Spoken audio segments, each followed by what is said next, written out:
जय हिंद दोस्तों, Sandeep tricky math special YouTube channel में आप सभी का स्वागत है। बिहार पुलिस न्यू भर्ती 2023 हिंदी का प्रैक्टिस सेट नंबर 14 है। प्रैक्टिस सेट नंबर 1 से लेकर 13 तक नहीं देखे होंगे तो इसके लिए प्लेलिस्ट बना दी है, वहाँ से जाकर आप सारी वीडियो देख सकते हैं। देखिए, हिंदी का जो ये प्रैक्टिस सेट चल रहा है, ये जो भी स्टूडेंट बिहार पुलिस मद निषेध के भरे हैं वो भी इस वीडियो को देख सकते हैं।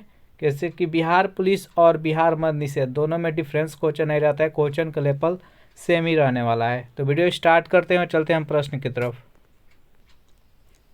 देखिए, इस प्रैक्टिस सेट में हम 71 से लेकर 90 तक का प्रश्न देखने वाले हैं। तो 71 नंबर प्रश्न है जो कि संधि विच्छेद से प्रश्न है। यहाँ पर दिया गया शब्द है समुच्चय। समुच्चय का यहाँ पर संधि विच्छेद करना है। 4 ऑप्शन है आपके सामने, जल्दी से कमेंट कीजिए इस प्रश्न का सही आंसर क्या है। समुच्चय का संधि विच्छेद इनमें से कौन सही है। तो देखिए, जितने भी स्टूडेंट यहाँ पर ऑप्शन नंबर बी बता रहे हैं, सम प्लस उत प्लस आय, इसको ऐड करेंगे तो समुच्चय बनेगा। तो इस प्रश्न का राइट आंसर हो जाएगा ऑप्शन नंबर बी। चलिए नेक्स्ट क्वेश्चन देखते हैं। देखिए, प्रश्न है आपके सामने, सूर्योदय का संधि विच्छेद क्या होगा। यहाँ पर बताना है सूर्योदय का संधि विच्छेद। तो बताइए इस प्रश्न का राइट आंसर क्या है। 4 ऑप्शन है आपके सामने। तो देखिए, सूर्योदय के जब हम संधि विच्छेद करेंगे तो सूर्य प्लस उदय, तो इस प्रश्न का राइट आंसर हो जाएगा ऑप्शन नंबर सी, सूर्य प्लस उदय बराबर सूर्योदय हो जाएगा। चलिए नेक्स्ट क्वेश्चन देखते हैं। यहाँ पर 73वां प्रश्न है कि महेंद्र का संधि विच्छेद क्या होगा। तो महेंद्र का संधि विच्छेद क्या होगा, बताइए इस प्रश्न का सही आंसर क्या है। ए होगा कि बी होगा कि सी होगा कि इनमें से कोई नहीं।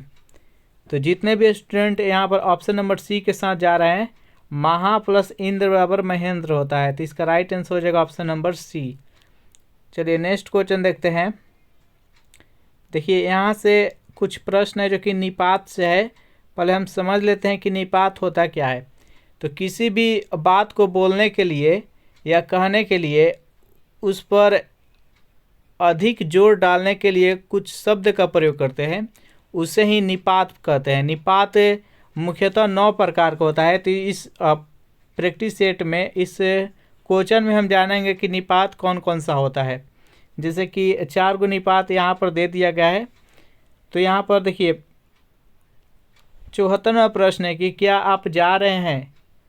क्या आप जा रहे हैं, यहाँ पर क्या जो दिया गया है ये कौन सा निपात है आपको बताना है। तो यहाँ पर अलग से इसको प्रयोग किया गया है, इसके अर्थ में बदलने के लिए, इस पर जोर डालने के लिए, कुछ एक्स्ट्रा अर्थ निकालने के लिए। तो इसी को निपात बोलते हैं। जैसे कि हम एग्जाम्पल से समझे कि तुम बाजार जाओगे, एक नॉर्मल सेंटेंस हो गया, तुम बाजार जाओगे, तुम ही बाजार जाओगे। यहाँ पर ही है जो कि उस पर बल दिया जा रहा है, तो ही एक निपात हो जाएगा। तो यहाँ पर क्या दिया गया है, ये पूछा जा रहा है कि ये कौन सा निपात है। तो क्या है, एक प्रश्नवाचक है, तो प्रश्न बोधक निपात हो जाएगा। तो इस प्रश्न का राइट आंसर हो जाएगा ऑप्शन नंबर बी। मैं आशा करता हूँ कि ये समझ में आ गया होगा कि निपात क्या होता है। चलिए यहाँ पर 75वां प्रश्न समझते हैं। मैं भी यह जानता हूँ, इस वाक्य में जो भी है वो कौन सा निपात है आपको बताना है। यहाँ पर बोला गया मैं भी यह जानता हूँ। तो यहाँ पर देखिए, आप जब इस सेंटेंस को बोलिएगा तो यहाँ पर बहुत ज़्यादा बल का प्रयोग किया जा रहा है। मैं भी यह जानता हूँ, तो ये बलदायक निपात हो जाएगा। तो इस प्रश्न का राइट आंसर हो जाएगा ऑप्शन नंबर ए। देखिए, 76वां प्रश्न है आपके सामने। बोला जा रहा है कि झूठ मत बोलो। झूठ मत बोलो, इस वाक्य में जो मत है वो कौन सा निपात है आपको बताना है। 4 ऑप्शन है आपके सामने, बताना है कि चारों ऑप्शन में से कौन सा सही है। तो जब इस सेंटेंस को आप पढ़िएगा तो झूठ मत बोलो, इसमें एक निगेटिव सेंस आ रहा है। तो निगेटिव सेंस के लिए क्या होता है, निषेध बोधक हो जाता है। तो इस प्रश्न का राइट आंसर हो जाएगा ऑप्शन नंबर डी। चलिए नेक्स्ट क्वेश्चन देखते हैं।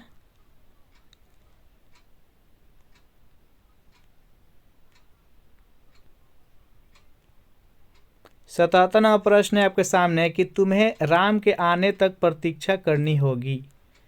इस वाक्य में जो तक है वो कौन सा निपात है।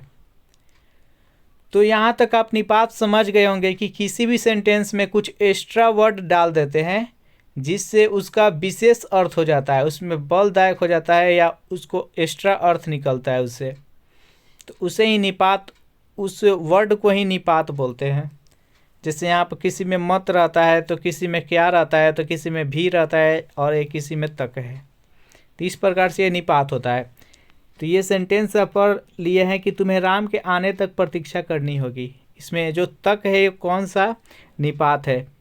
तो देखिए जब इसको पढ़िएगा इस सेंटेंस को, तो इसमें बल दिया जा रहा है, तुम्हें राम के आने तक प्रतीक्षा करनी होगी, तो यह एक बलदायक निपात है। नकारात्मक तो इसमें कोई बात नहीं है, निषेधात्मक मतलब इसमें निगेटिव सेंस भी किसी प्रकार का नहीं है।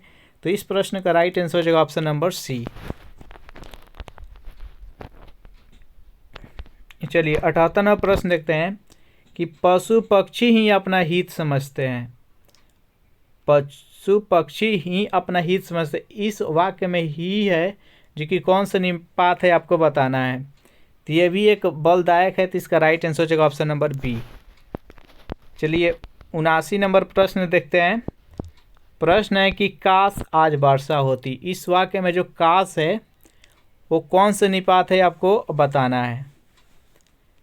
तो बताइए इस प्रश्न का सही आंसर क्या है। काश, यहाँ पर एक्सक्लेमेशन मार्क है, ये भी ध्यान दीजिएगा। काश आज वर्षा होती, तो ये क्या है, एक विस्मयादि बोधक चिन्ह है, और विस्मयादि बोधक चिन्ह होने के कारण ये एक विस्मयादि बोधक शब्द भी है, तो इसलिए ये विस्मयादि बोधक निपात के अंतर्गत आएगा। तो इस प्रश्न का राइट आंसर हो जाएगा ऑप्शन नंबर सी।